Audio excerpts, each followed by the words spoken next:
Have you ever seen Forbidden Planet? That's no. I've never seen it except for the Check 99 that out. It came out in like in the mid to later 1950s. Oh my god, wait, yes, I've seen Forbidden. I don't know why I got it confused with Yeah, Boston with Six. Yes. it So, had Leslie Nielsen, everything. Yes, Leslie Nielsen. Robbie the Robot, the The Id the creature. naked gun guy was a heartthrob teen idol back in the late 50s.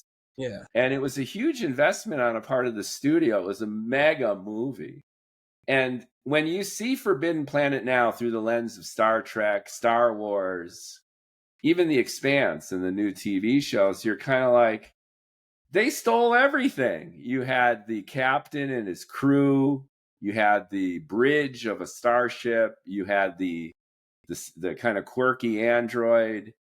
You had the undiscovered kind of mysterious planet where there was a secret alien technology beneath the surface. Yeah. And you had all of these science fiction tropes that had been part of the part and parcel of science fiction pulp for decades. And they brought it to life in this brilliant movie that flopped. The movie bombed. They didn't know what to do with it when it came out.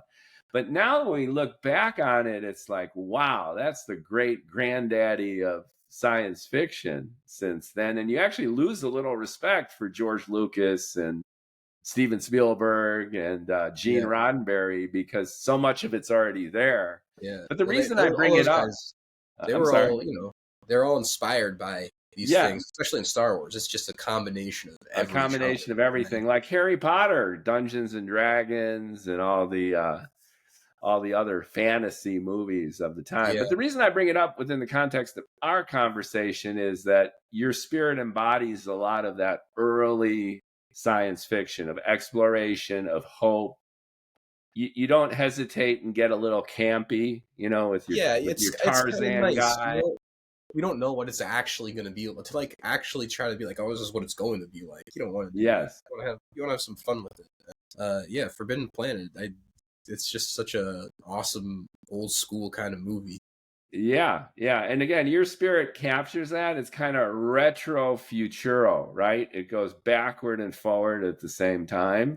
Yeah. And it's from the 50s, pretty much the Eisenhower years, like before the shit really hit the fan, really with, Kennedy and the assassination and the arms race, Vietnam. It's kind of the golden age. Yeah. And we all miss that sense of those times, right? Where people seem to be more civil to each other, at least the perception of it. Yeah. That story also does feel like so much like you could have taken one of those old school novels and made it into that. And that's also what I love about the classic Star Treks. Each one is it's like a sci-fi short story that you can make into an episode, like something that could have been from a pulp magazine. Absolutely. And some science fiction writers wrote the scripts. Harlan Ellison. Are you familiar with Harlan Ellison? Forever.